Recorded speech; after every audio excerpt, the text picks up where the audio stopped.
substance equals spin. The propaganda's a win, stress feeding all my tension. My countrymen, they love their fiction.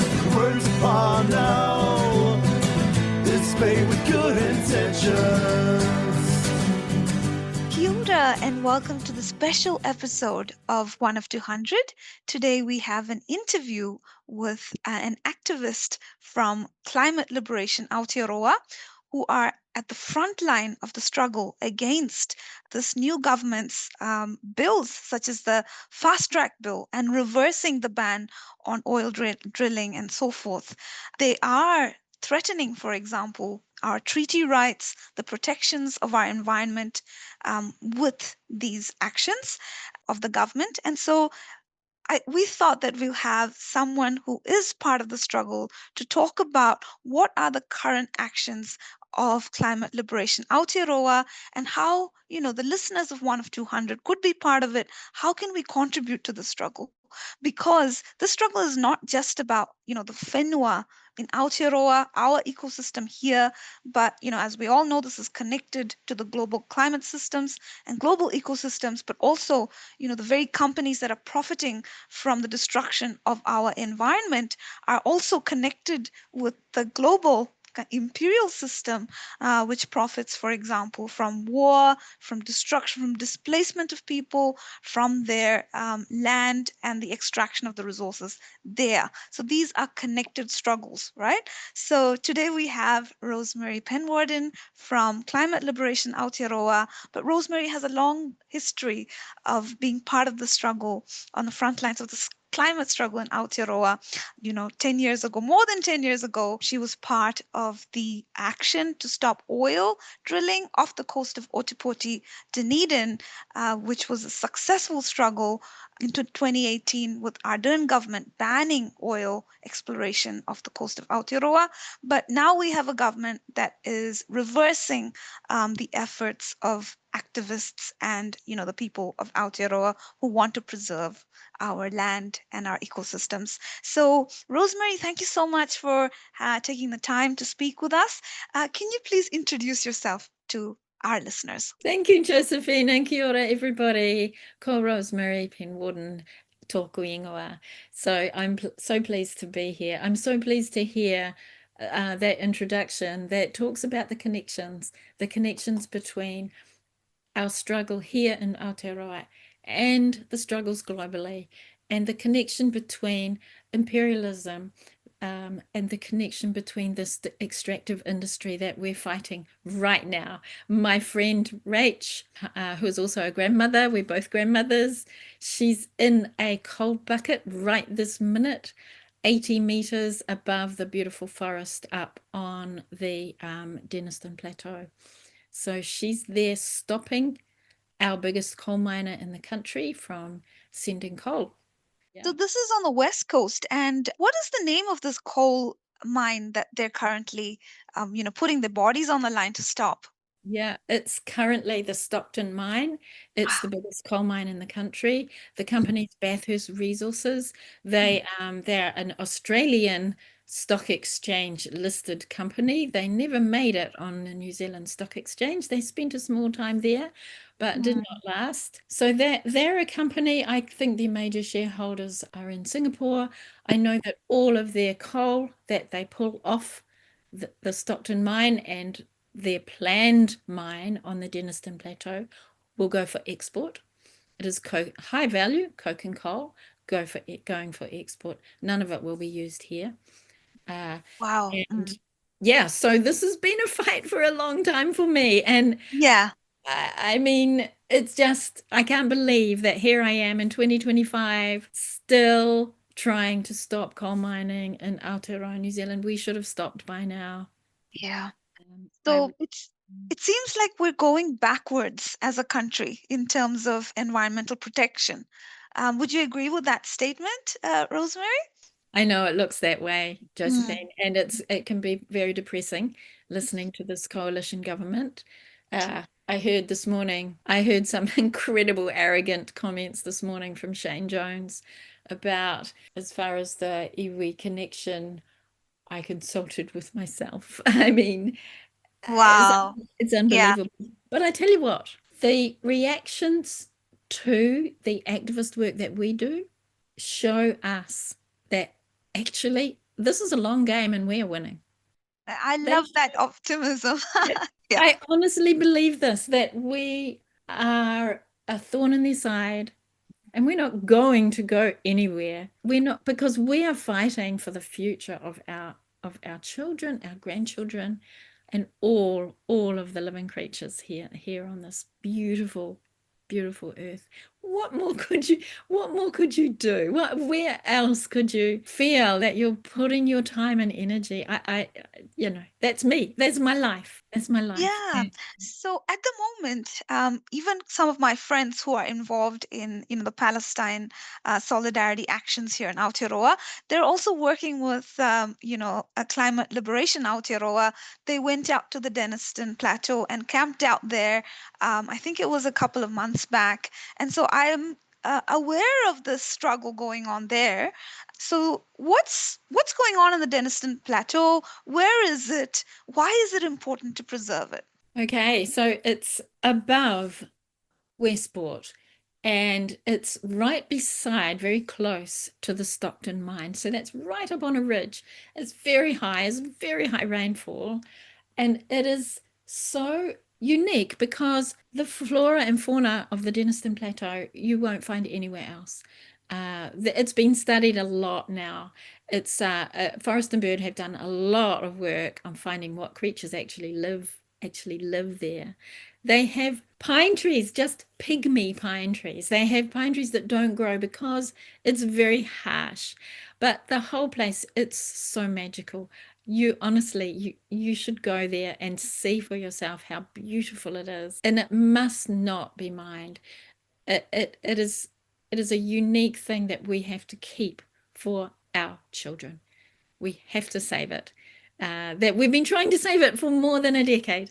Yeah, and so you mentioned your friend, a fellow grandmother, who's fighting for the future of your mokopuna in the Svenua, who's dangling on a coal bucket up on the mine.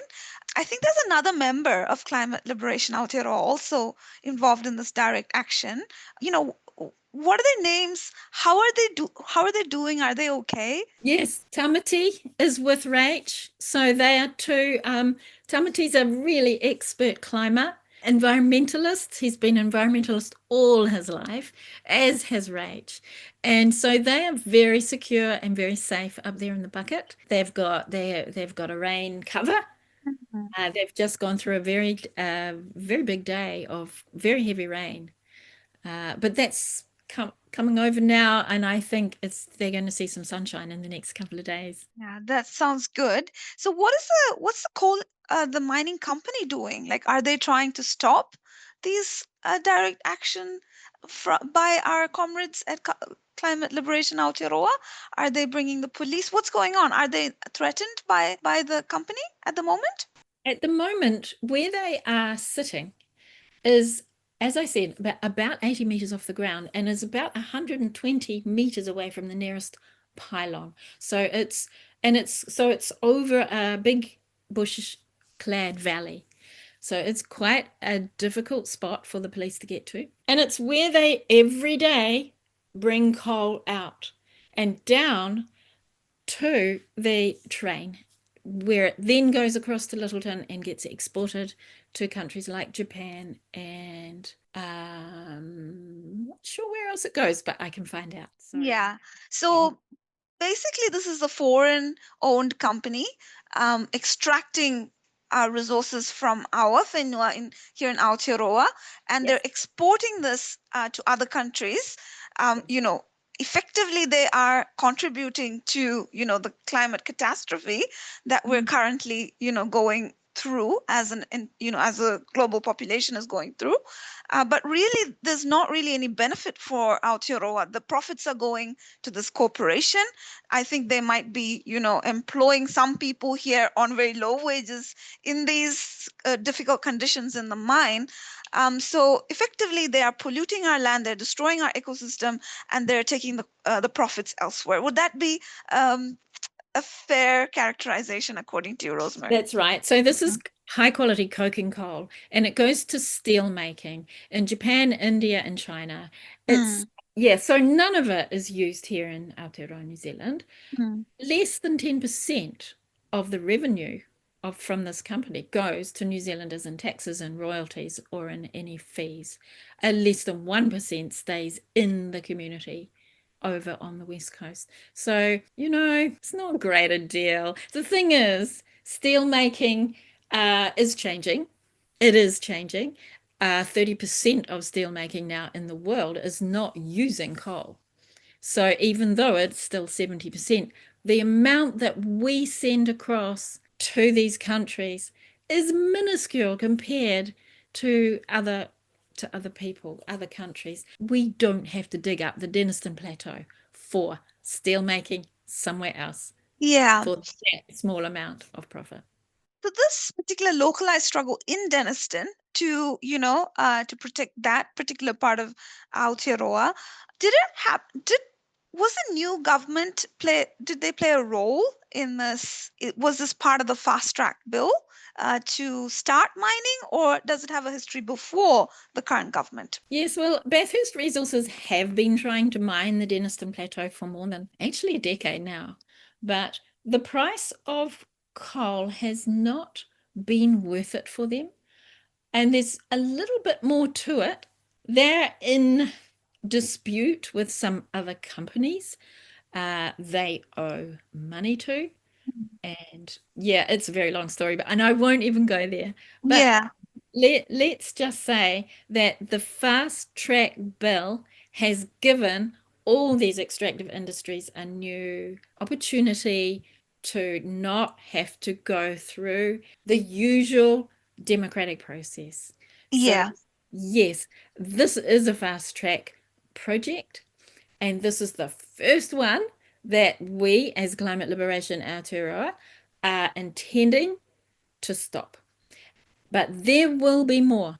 Though So that destruction needs to stop now. And instead of the destruction, we need to build a livable future as fast as we possibly can. yeah, yeah. So this is interesting. So can you also talk to me about, so currently there is a fundraiser going on in Climate Liberation Aotearoa's website. If anyone wants to have a look, get into some of the details of what CLA are doing right now. But the larger picture here is an ongoing struggle, which you've also been part of, right? So, the proposed drilling or exploration of oil off the coast of Otipoti. So that was being proposed, and you were part of that struggle. What did you do back then in order to stop this from happening? Well, it was a long struggle. It was a struggle that we built up over time, and we had various actions and projects on the go the whole time. We had our city council divesting from fossil fuels. We had our university divesting from fossil fuels. We had really fun actions. One time we had our government was, oh, I can't even remember what they were doing, but they said something pretty silly at one of the COPs early on. And so we had a head in the sand action, countrywide, national, where we dug holes in the sand on our beaches and stuck our heads in the sand. And like it was just a lot of fun. But Hmm. but we made our point over the years. Yeah, We were determined at every step of the way to stop these big companies.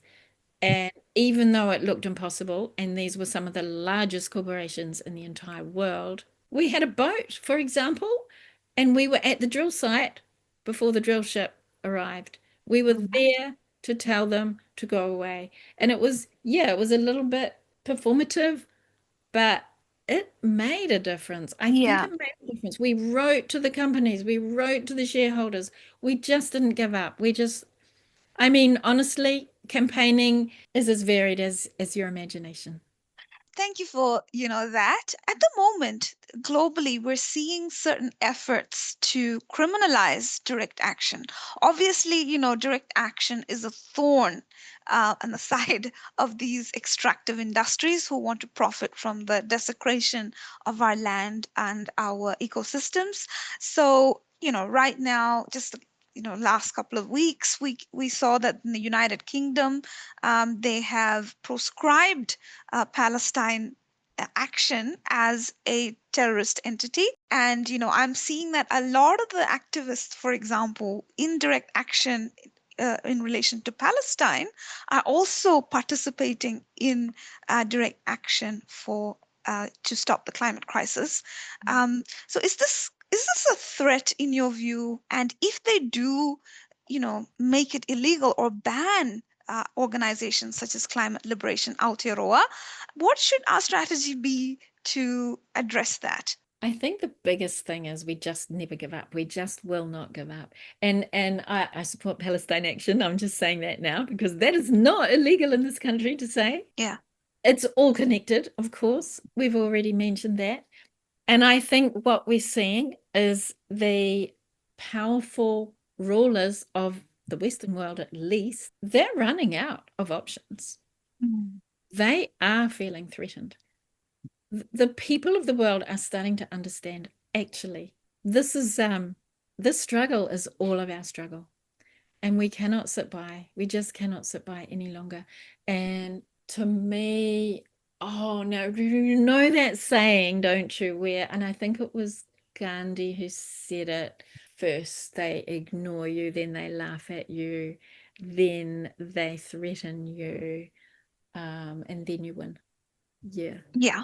Yeah. We're in this really messy part right now. And I think it's not a time to give up. It's not a time to get too depressed. And you can allow yourself a little bit of time to be angry and depressed, but don't let it stop the energy for moving forward. And what I try to do is use the anger and the fury and inside yourself somehow turn it into action and turn it into courage, because those are the things we need. And that's why I'm just so proud of my friend Rach up there. And it's not probably very comfortable. I'm in a nice, warm, comfortable house, but she is doing it for all of us. So I'm going to support her. I'm going to have her back. Yeah. So you mentioned earlier about, the various wins you had as part of is it called a no oil-free Otago coalition? So oil-free coalition, and those actions, the small wins you had, the university disinvesting from carbon. Is that correct? And yes, from fossil fuel investments. Yes. Great.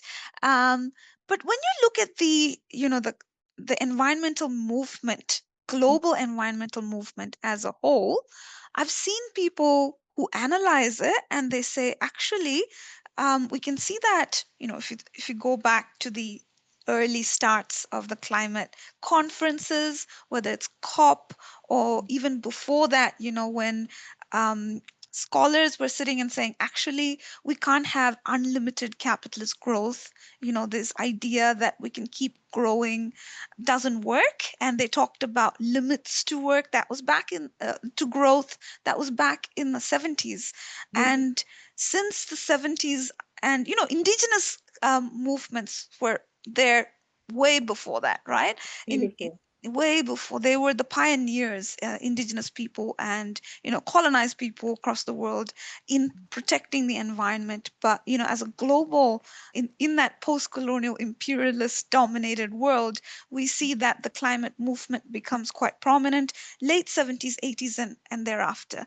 But also this period was also the time when neoliberalism started becoming dominant in the world. We get, the Margaret Thatchers, the Ronald Reagans, and even today, we are in that world, which is in the shadow of that, of the resurgence of the free market ideas of letting the market find solutions to market created problems, of the market being the be all end all.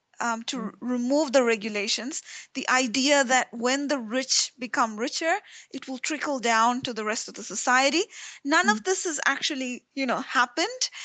In fact, this is the period when the regulations, for example, have been decreasing on industry, that we've seen an explosion of inequality, an explosion of poverty, increasing suffering across the world. We're seeing that there is, abundance of food, but then people starving. We're seeing that there's so much waste, but child poverty increasing. These sorts of things are happening. So some people look at this situation and they say that the climate movement, looking at these 3 or 4 decades, is actually has been a failure because the emissions have increased and all that. We have these local wins in places like, our Aotearoa. We had certain regulations placed in recent times. For example, the ban on oil, which we mentioned at the start, which was removed and revoked.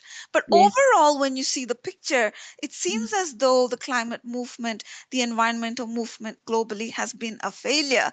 And some analysts say the reason for this is the co-optation of our movement by, for example, corporations. I was looking at, the website of Bathurst Resources, and they, right in the start, they're saying that we focus on sustainability, we care about the environment. So there's a lot of the co-optation of the movement's values in order to market these corporations that are doing the opposite.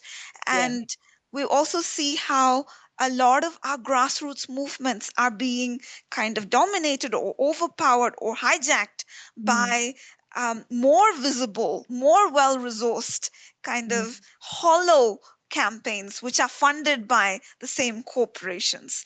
And so, do you have any I thoughts do. on this? Yeah.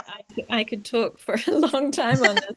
So yes, and yes, and you've got it exactly right. So what we've got is the powerful few, the corporations and their political enablers are ruling the world, are destroying the future for all of us. Now, that is not compatible with a livable future.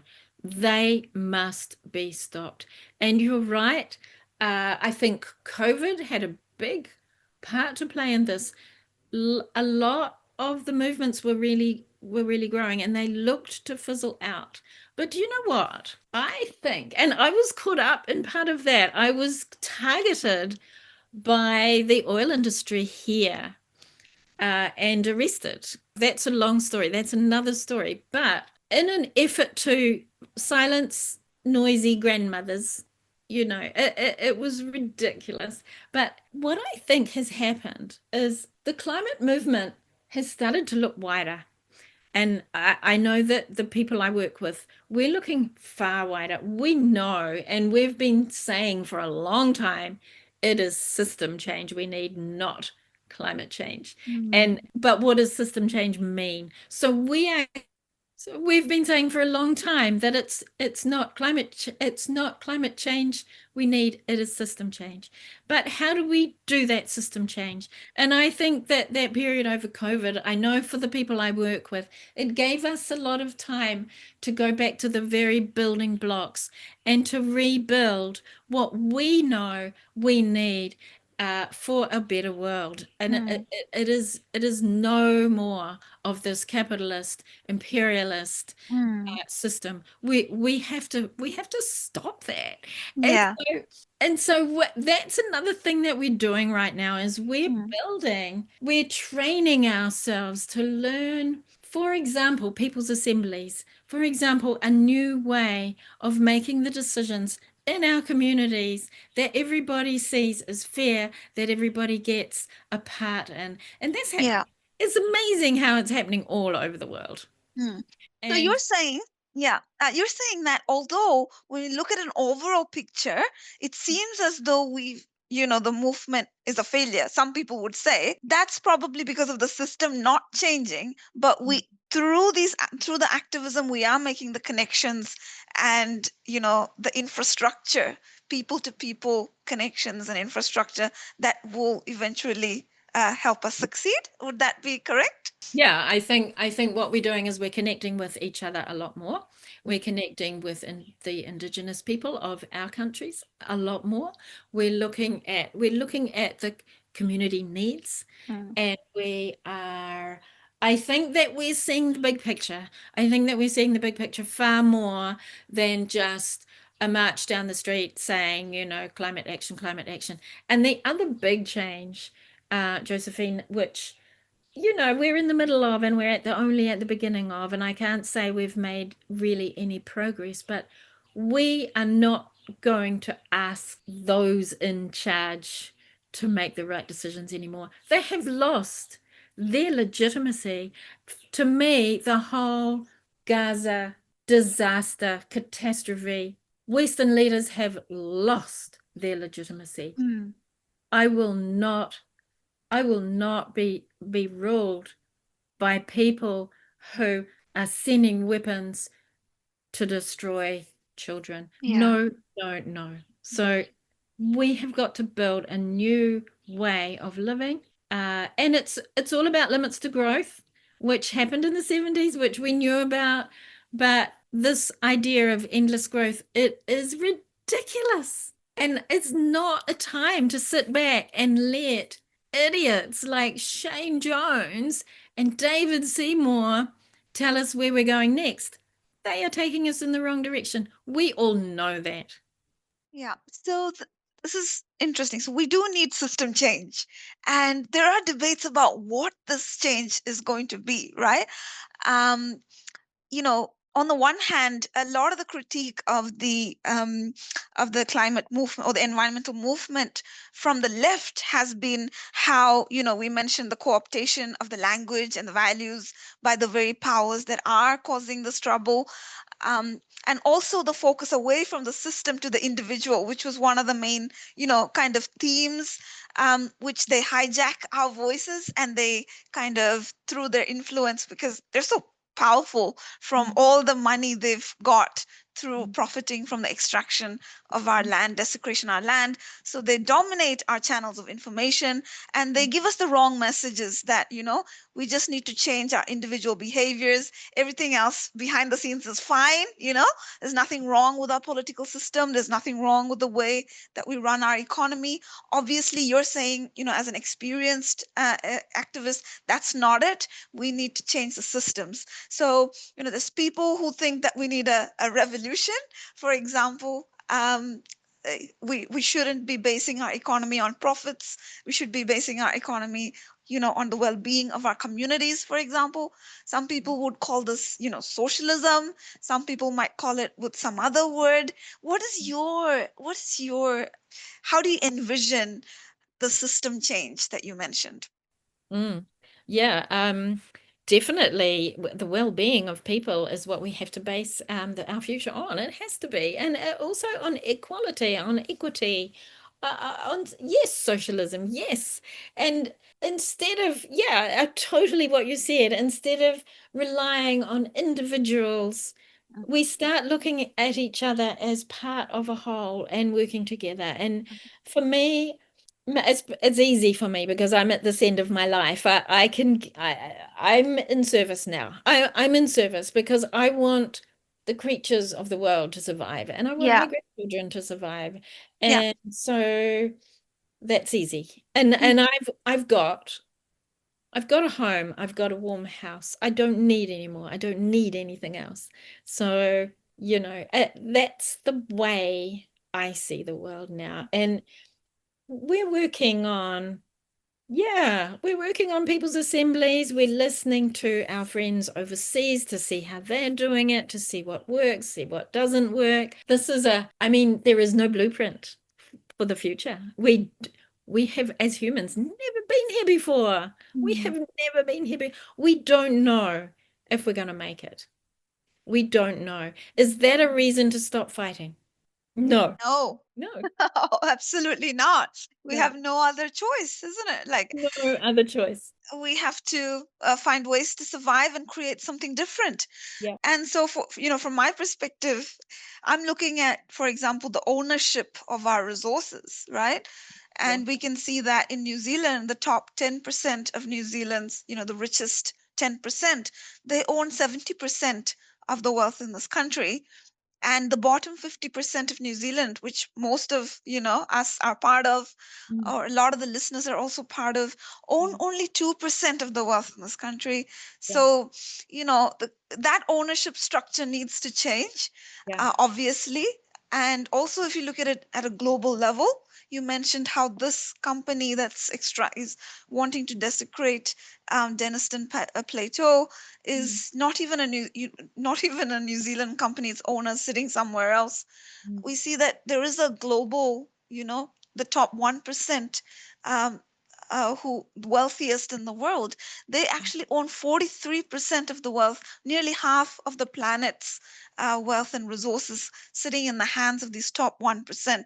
So, you know, obviously for us to survive as a people and as a planet, um, there we will need to do some, a direct action, make those choices of putting our bodies on the line. And we are hearing that, activists in the CLA are doing it right now as we speak Mm, in the mm, West Coast. I'm involved in the Palestine. I'm, focused on imperialism and capitalism, things like that. great. I'm part of the Palestine Solidarity group, and we have a group called Peace Action Aotearoa. Two two students from my university, I teach at the University of Canterbury. Two students are facing up to 10 years in prison because they disrupted the production of weapons in this company called Naya, sitting just outside Christchurch. Yeah. And they have a contract with the IDF to provide weapons there.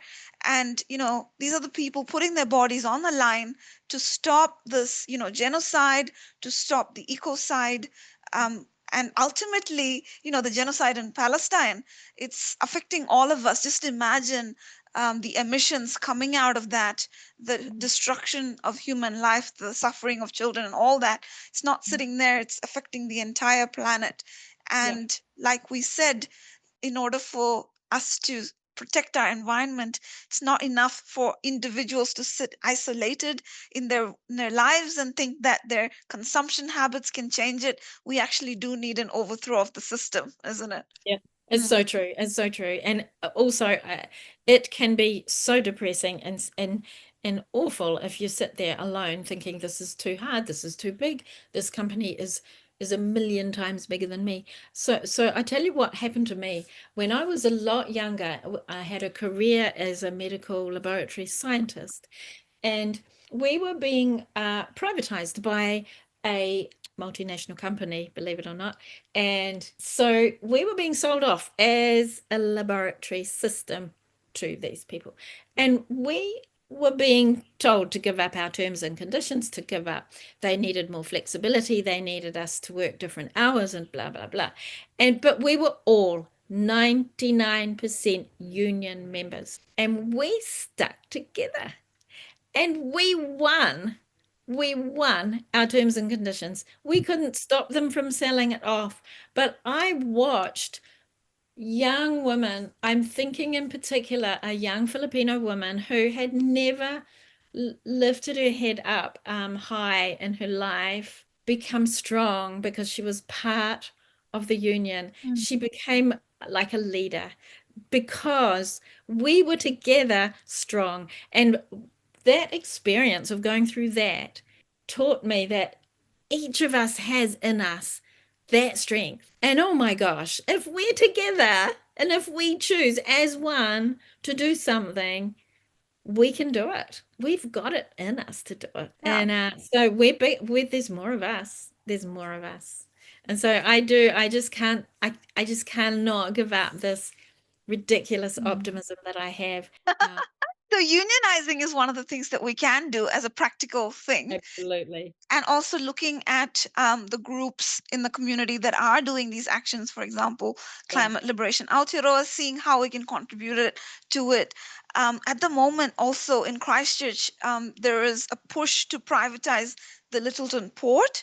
And I know of many people in the community who are working against it.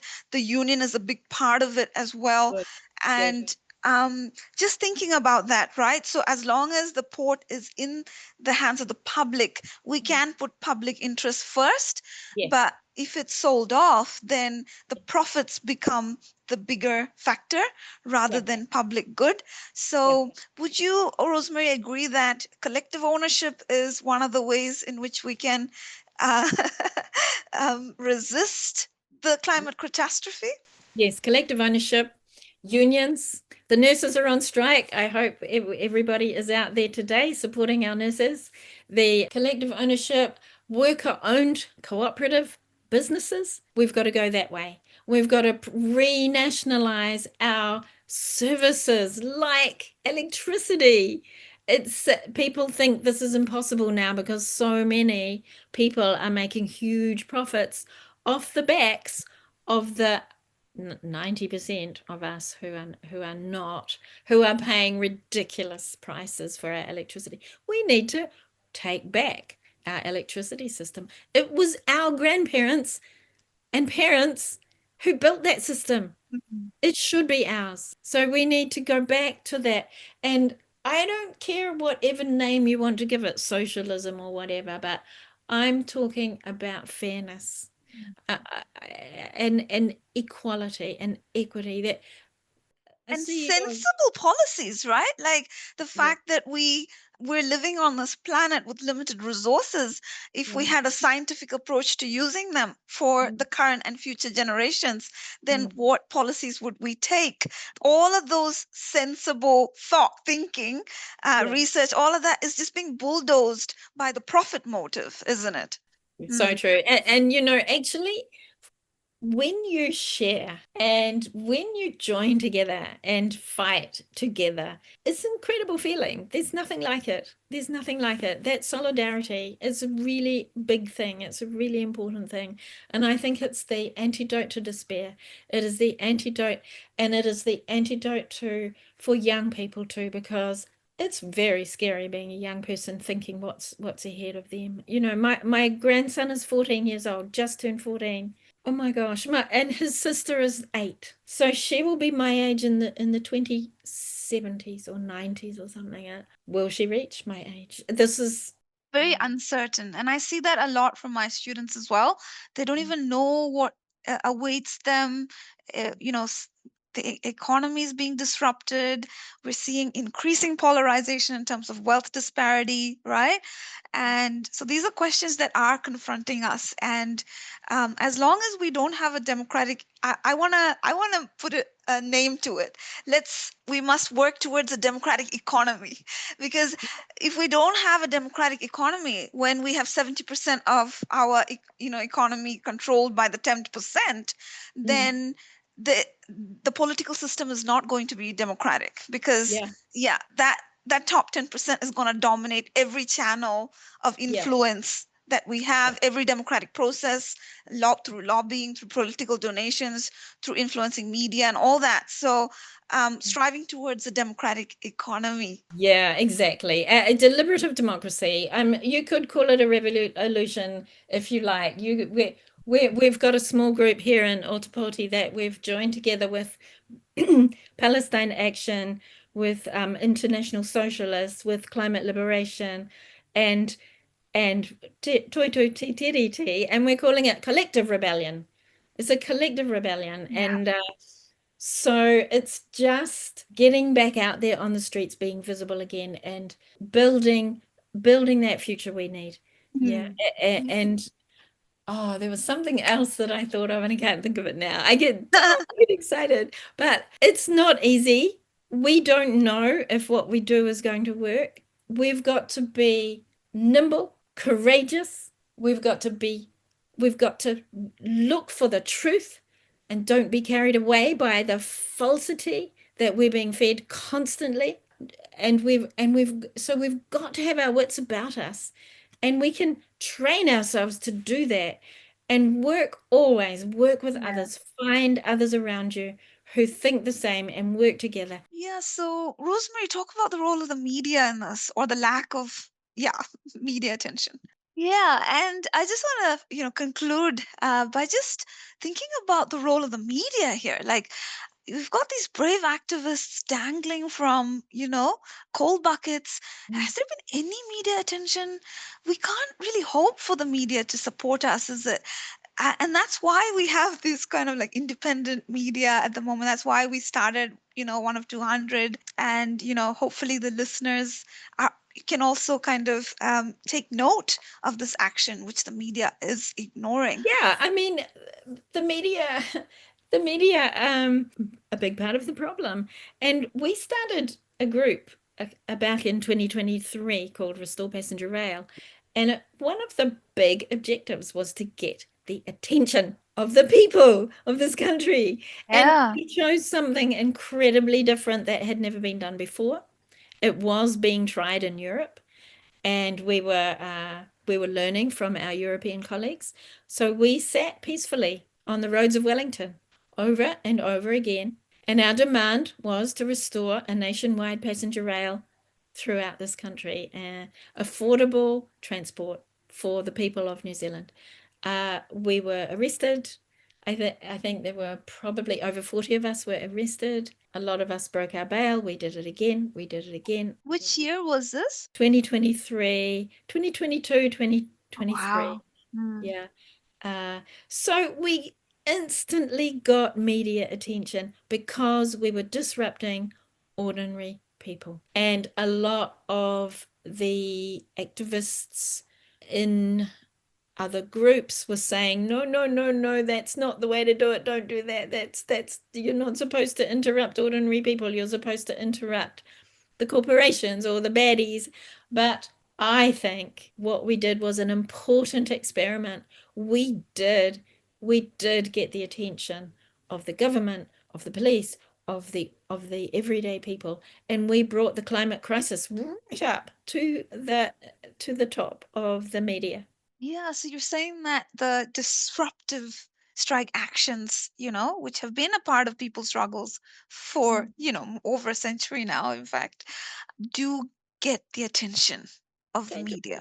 Mm. It's crazy, but you have to break the law, or there has to Mm. be some kind of violence, or I mean, we were totally non-violent, but because we were disrupting everyday business as usual, that's how we got attention. Yeah. Almost as if you have to do that to get the media to look at you. Yeah, that's so true. Because we've been having rallies, Palestine solidarity rallies, for the last 22 months now. Media doesn't even care to cover it, they don't mention it. Unless, like you say, there's some disruption. Once we had an action in Littleton where they did what you said. They were blocking the road, and one of the people, John Minto, got pepper sprayed, and then there was an article in the media. So it takes that for them to pay attention. Otherwise, they're happy with business as usual. They're fine with whatever they call us, loonies, marching through the street. They will ignore us. They will continue the status quo. They continue supporting the system unless we actually disrupt business as usual. Yeah, and so that's where you guys come in, this independent media. And as far as I'm concerned, when it comes to Palestine, when it comes to the reality of what's happening in the world today, any information about the BRICS countries, any information about the dollar, the de-dollarization around the world, I go to independent media because I'm not hearing reality from mainstream media any longer. It's propaganda. So they're shooting themselves in the foot, actually. Yeah, yeah. In order to support the existing order, Yes. which the people aren't happy about. The people don't want it any longer. And we are waking up as a population, I think. Oh yeah, thank you so much for that part, your insight on the media and what strategies we can use to actually get some attention, but also your support for independent media is really appreciated, Thank you. Rosemary. So Rosemary, you were imprisoned in your activist life, and I know some of my students who are part of Peace Action Otatahi who are facing prison right now. They've been arrested from their homes and released the next day, kind of like intimidation. So, in your experience, what is it like? People are afraid to disrupt things because they are scared of being on the wrong side of law, what consequences it could have for their careers and their futures, their jobs. For as a person who has the direct experience of this, can you share your advice and your experience? Well, I can tell you how it was for me. I can also tell you a person who really inspired me was a lawyer. She's actually an Aotearoa lawyer, and she spent 2 years in a US prison for breaking up the concrete in front of a B-52 bomber. Wow. Yeah, at the age of something like 17. And then she became a lawyer, right? It did not stop her from becoming a lawyer, Yeah. a very good lawyer. What Mm-hmm. happened to me was I was spied on by the oil companies. Before that, I was being spied on by MB, the company, the government agency, until Jacinda Ardern put a stop to that in 2017. She said, I will not have any government agency of mine spying on climate activists. So then the spy agency went to the oil companies directly and they continued the spying. I only learned about this when Nikki Hager told me about it. He said, I've been told that you are being spied on. It lasted for about 13 years. Eventually, I was arrested. It's a very long story, and maybe it's a story for another time, but I went through a court hearing, I went through a jury trial, and I was convicted of forgery. This is a very long story. Um, I seem to be going backwards, but I've been arrested many times.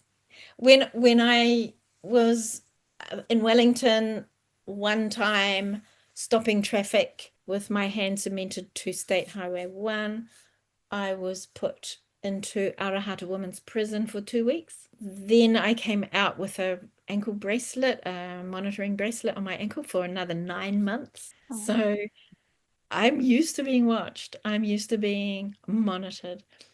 So the weird thing is, my time in prison was a learning time, an observing time. It was like a whole new world, a whole new part of New Zealand was there before my eyes. The racism, the inherent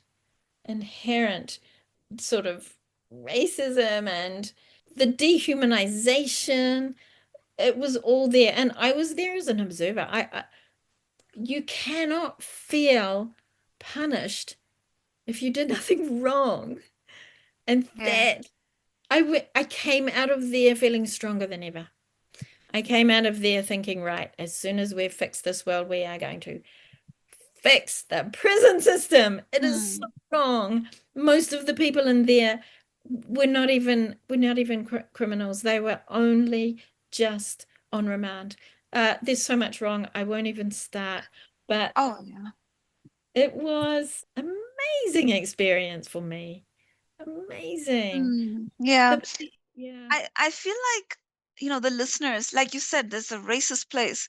And so listeners might have questions, right? Like if you were, for example, from the Maori community, for example, would the hand of law have been more cruel to you? And would it have, been a different story? What do you have to, do you have any thoughts on that?